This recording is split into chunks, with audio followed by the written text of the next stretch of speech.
The room was cold, not just in temperature, but in the chill of betrayal that hung in the air.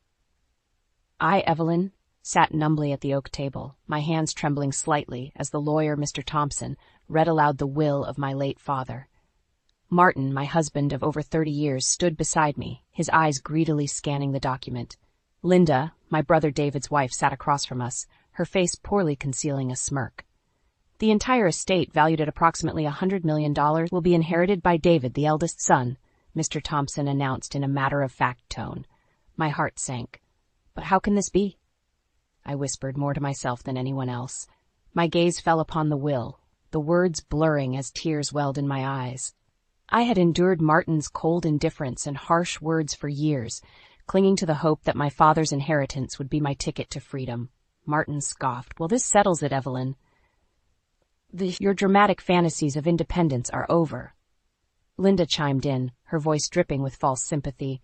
It's such a shame, Evelyn, but we must respect your father's wishes. Their words cut through me. My father, who I had cared for tirelessly, couldn't have left me with nothing. It didn't make sense. I need to see that will, I demanded, my voice stronger than I felt. As Mr. Thompson handed me the document, I scanned it desperately. My father's signature was at the bottom, seemingly authentic. A wave of despair washed over me. Had my own father really forsaken me like this? You can bring in a handwriting expert if you don't believe it, Martin said, his voice laced with condescension. But it won't change the facts. I looked up, meeting his cold gaze. I will, I said firmly. There has to be a mistake. As I left the room, the weight of my shattered hopes bore down on me. I had dedicated my life to caring for my father and enduring Martin's emotional abuse. Now it seemed I was left with nothing but a broken heart and a life I desperately wanted to escape. That night, alone in the darkness of my room, I made a silent vow. I would not let this injustice stand. I would uncover the truth, no matter what it took. The fight for my rightful inheritance had just begun. The following days were a blur of determined action amidst a storm of emotions. Evelyn, contacted a renowned handwriting expert, Mr. Clarkson, clinging to the hope that my father's will was a forgery. My heart raced as I sat in Mr. Clarkson's office, the will laid out before him. He examined it meticulously, his brow furrowed in concentration. Moments stretched into eternity as I awaited his verdict. Finally, he looked up, his expression solemn. I'm sorry, Mrs. Evelyn, he said gently. The handwriting matches your father's. The will is authentic. The room spun around me as his words sank in. Authentic? How could it be? Despair gripped me, threatening to pull me under. But then a spark of anger ignited within me. This wasn't just about money. It was about my father's legacy, about justice. I thanked Mr. Clarkson and left, my mind racing. If the will was indeed my father's doing, why would he disinherit me? And why did Martin and Linda seem so unsurprisingly content with the outcome? Determined to find answers, I called David. He had been strangely silent since the will's reading. David, it's Evelyn. We need to talk about Dad's will, I said, trying to keep my voice steady. There was a pause before David replied. I've been meaning to call you, Evelyn. I'm just as shocked as you are. Let's meet tomorrow. The next day, at a quiet cafe, David's face was a mask of confusion and concern. He listened intently as I shared my doubts and the expert's confirmation. I can't believe Dad would do this. David murmured, shaking his head. It doesn't add up. Something feels off, I insisted. Martin and Linda, their reactions were too calculated. David's eyes narrowed. You think they're involved? I don't know, but I intend to find out, I declared. David, we need to dig deeper. There's more to this than meets the eye.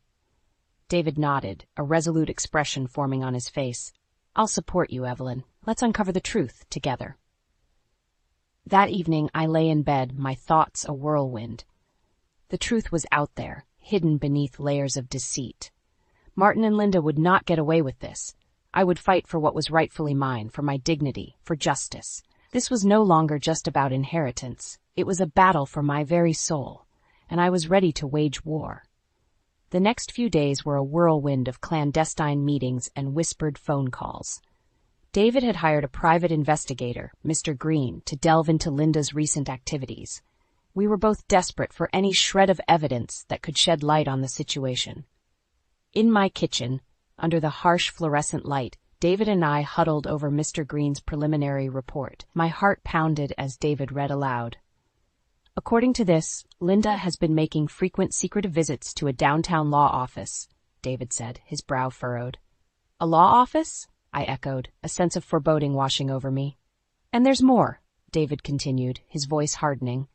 She's been seen with Martin on several occasions outside of family gatherings. I felt a chill run down my spine. Martin and Linda? What were they up to? The pieces of the puzzle were slowly falling into place, but the emerging picture was one I dreaded.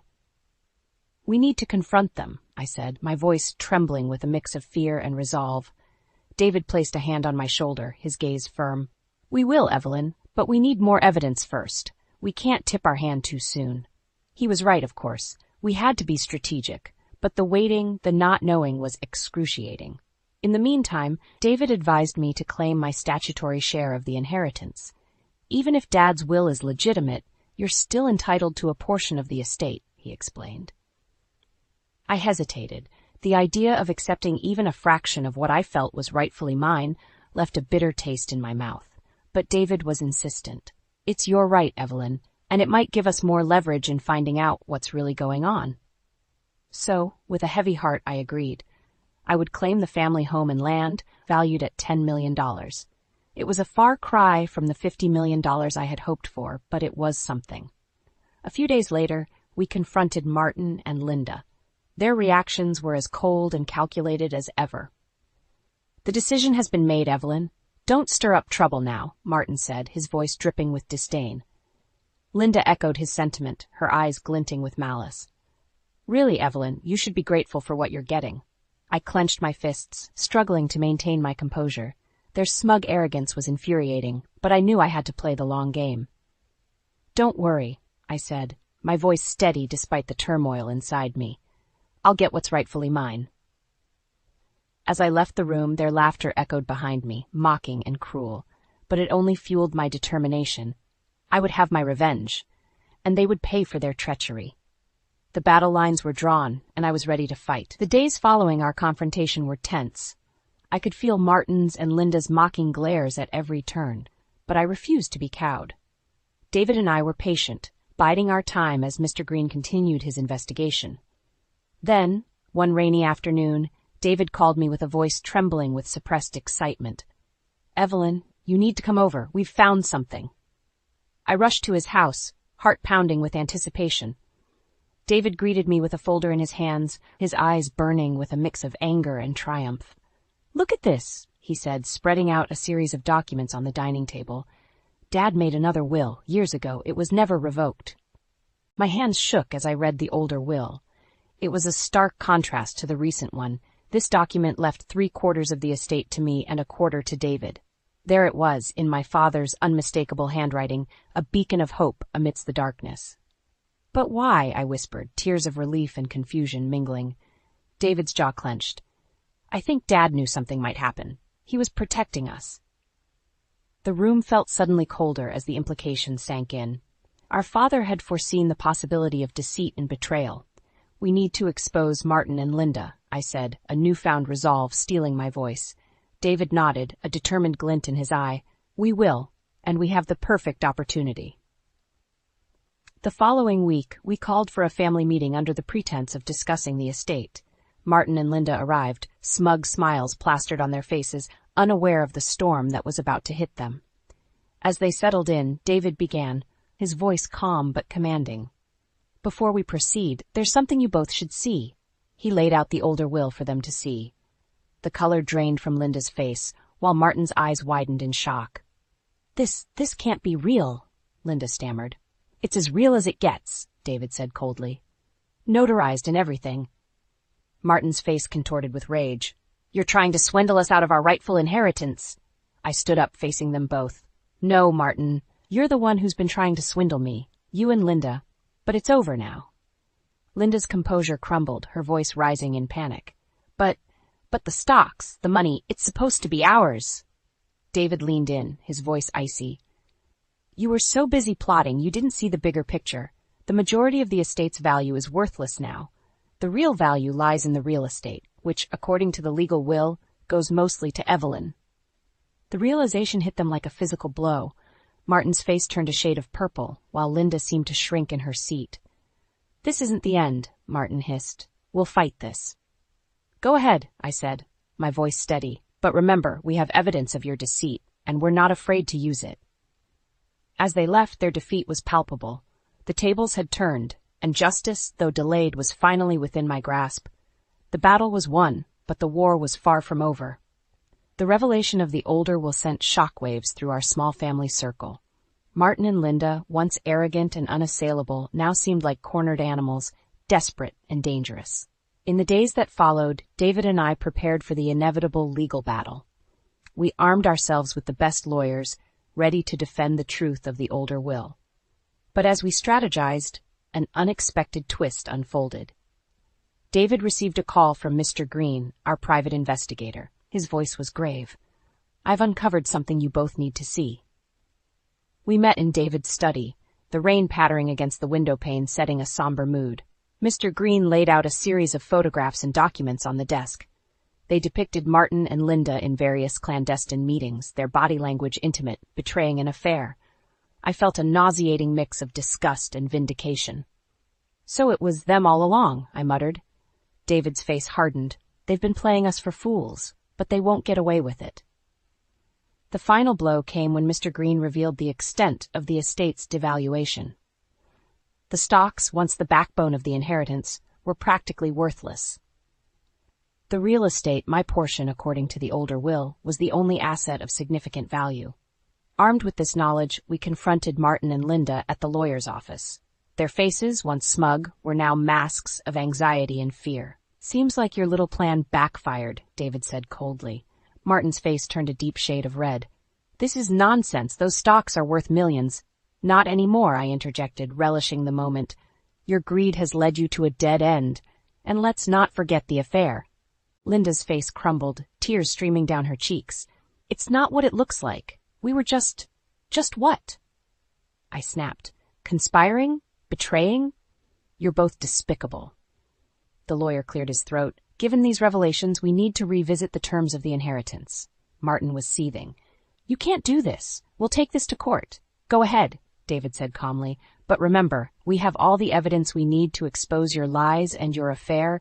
Think carefully about your next move." Defeated and humiliated, Martin and Linda had no choice but to accept the terms of the older will. They left the office, their dreams of wealth shattered. As I watched them go, a sense of deep satisfaction filled me. They had tried to destroy me, but in the end, karma had struck with a vengeance. My fight was over, and justice, though long delayed, was finally mine. The days following our victory were filled with a mix of relief and surreal disbelief. I had triumphed against those who sought to crush me underfoot. As I stood in the now legally mine family home, I felt a sense of freedom I hadn't known in years. David and I, along with our lawyers, finalized the legal proceedings. Martin and Linda were left with little more than their shame and regret. The news of their affair and deceit spread, tarnishing their reputations irreparably. One afternoon, as I was arranging some of my father's belongings, David came to visit. He looked lighter, almost carefree, a stark contrast to the burdened man he had been during our ordeal. "Evelyn, I've been thinking," he began, a soft smile on his face. "This house, it's always been a place of family, of togetherness. It's only right that it continues to be so." I nodded, understanding his sentiment.